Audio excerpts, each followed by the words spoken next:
বাবা আসো। কেন? তোমার মনে চায় সানগ্লাসটা পরো? পরো। আরে সুন্দর লাগে। কেন শরম পাও? হ্যাঁ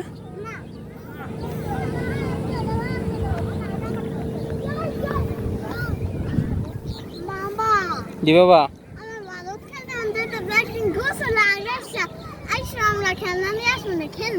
গোসলের আগে তুমি বালুতে খেলবা? ওকে।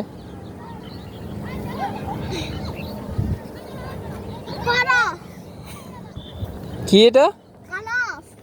কলস না ক্রস? তো তুমি কলস বললা যে? হ্যাঁ সানগ্লাসটা পরো। কেন? আরে সুন্দর। আরে তুমি পরো। দূর মিয়া, তুমি পরো। পরো তুমি, কত সুন্দর একটা জায়গায় এসে সানগ্লাসটা পরলে কি হয়? আরে ভালো লাগে না আমার। ভালো লাগবে, পরো তুমি। বাবা আরে বাবা পরো।